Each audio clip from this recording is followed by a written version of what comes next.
네.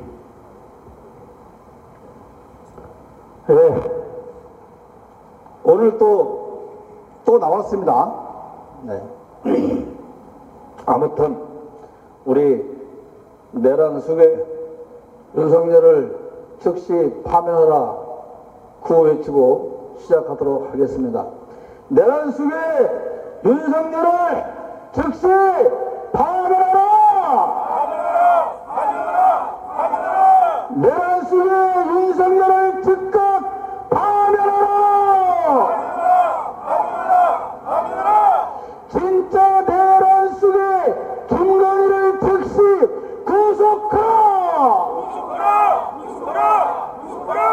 내란정당 국힘당을 즉시 해체하라!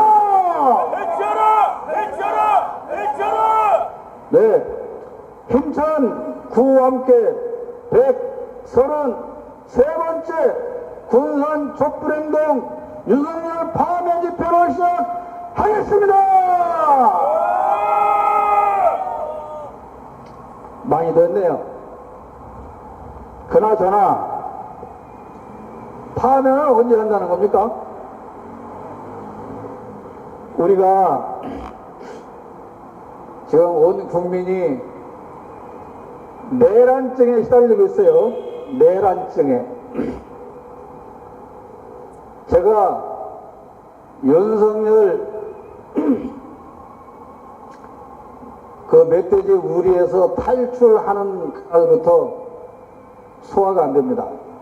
밥 먹으면 그냥 쏟아버리고, 그러지 않아도 잠도 잘 안 오는데 잠이 안 와서 평생 처음으로 수면제를 처방받아서 먹고 있습니다. 그런데 지금 언론도 평론가도 누구도 다 자기 생각대로 말을 하는 거지 근거는 하나도 없잖아요. 그런데 헌법재판소에서 주 재판관인 정영식 판사가 그렇게 말을 했죠. 모든 다른 사건보다 가장 중요한 대통령 탄핵 사건이니 우선 처리하도록 하겠다. 그랬죠? 우선 처리하도록 하겠다 그렇게 말했지 우선 결정하겠다라고 말한 적은 없어요.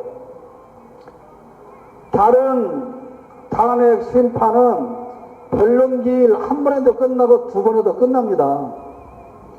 근데 윤석열은 지금 11번인가 했잖아요. 길게 했잖아요. 그렇기 때문에 저는 그렇게 이해를 했어요. 가장 중요한 사건이니 우선적으로 심사를 하고 처리해 가겠다.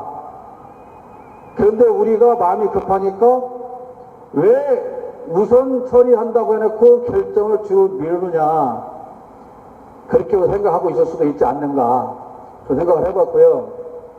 저는 지금 좋게 생각하는 거예요. 제가 아직 한 번도 헌법재판관에게 욕을 한 적이 없어요. 저는 아직 욕 안 했습니다. 그리고 다 뭐 노무현 전 대통령 박근혜 탄핵 그 전례를 비교해서 다 소설을 쓰는데 저는 그것도 옳지 않다고 생각합니다. 왜냐하면 그 두 사건하고 이 윤석열 사건하고는 전혀 다릅니다.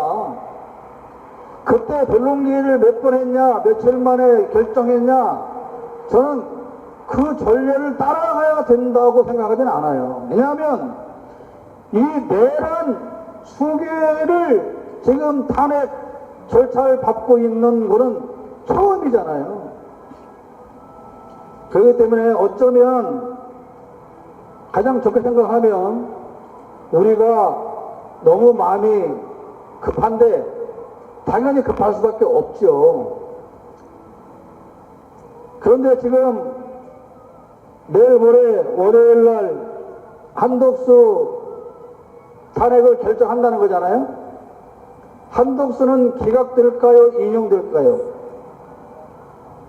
한덕수는 기각이에요. 한덕수 탄핵 사유는 국무총리로서 대통령 권한 대행 이전의 걸 가지고 탄핵을 발의한 거예요. 내랑 관련은 한 줄밖에 없어요. 민주당에서도 알아요. 기억될 거 압니다. 그럼 월요일 날 한덕수를 분명히 복귀시킬 겁니다. 그러면 화요일 날은 이제 쉬고 수요일 날은 불가합니다. 왜냐하면 수요일 날 전국 고등학교 모의고사가 있어요. 그러니까 헌법재판소 인근에 있는 고등학교를 폐쇄할 수가 없어요. 수요일 날은 안 되고, 목요일 날은 탄핵 사건이 아닌 일반 사건들을 보통 심리해 왔다고 합니다. 그리고 중요한 탄핵 사건은 지금까지 거의 금요일 날 결정을 했다고 합니다.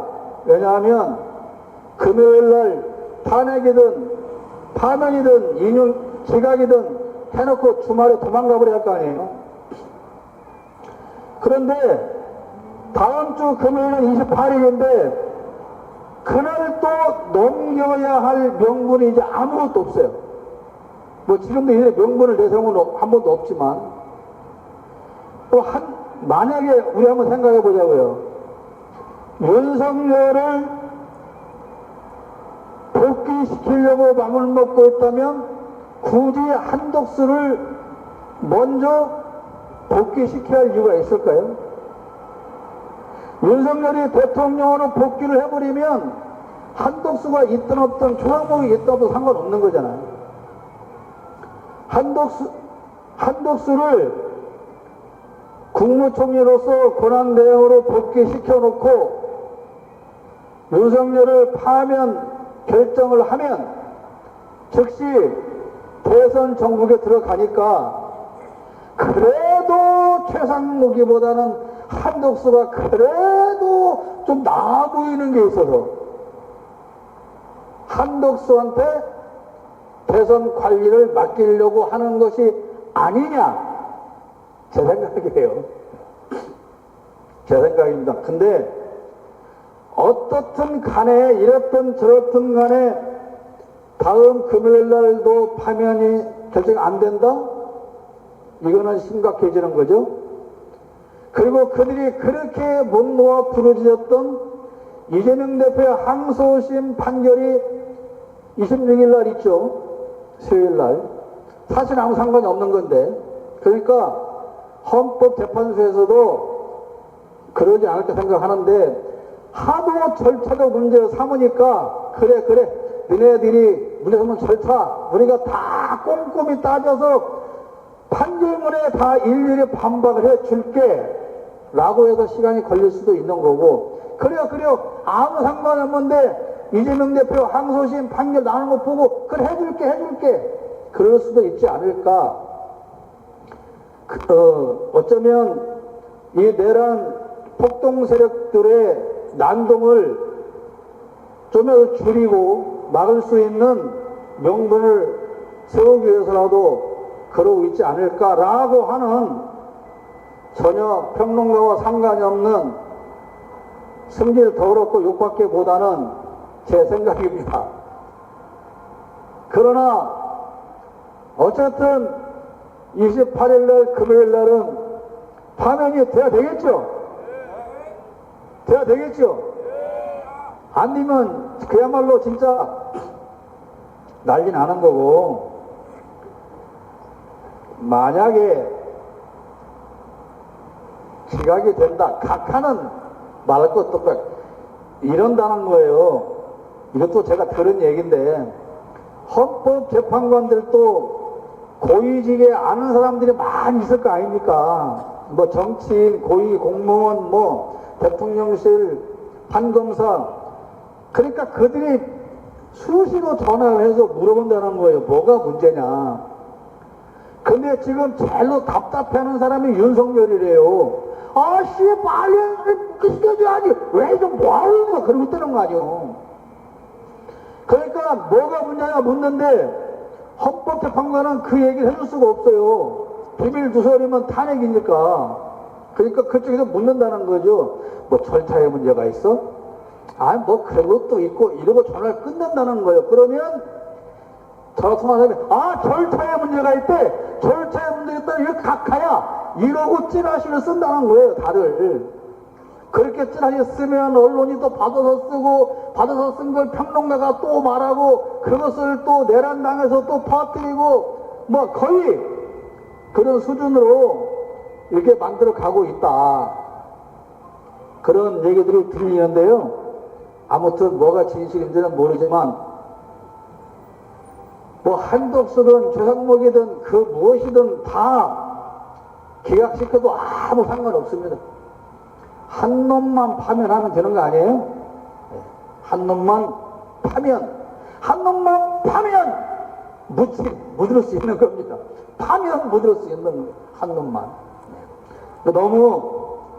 너무 실망하지 마시고, 저는 한 번도 윤석열이 복귀할 거라는 생각을 꿈에서도 해본 적은 없어요. 다만 답답하죠. 여러분도 똑같을 겁니다. 우리가 3년도 참고 기다렸는데 까짓 거 한 주 더 못 기다리겠습니까? 너무 실망하지 마시고, 저들도 헌법재판관들도 뉴스 보고 시민들 거기도 진출했는 거 보고 다 파면집 하는 거 보고 다 볼 거 아니겠습니까? 그리고 역사에 기록될 것이고 세계의 여러 나라에 헌법재판소를 운영하는 나라가 20몇 개 국가가 있다고 그럽니다.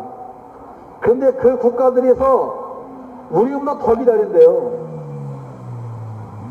대통령 탄핵이라고 하는 절차가 많이 있는 것도 아니고 과연 대한민국에서는 판결문은 어떻게 쓸 것인가, 그래서 영문으로 번역해서 달라고 하는 요청이 진작부터 다 들어와 있답니다.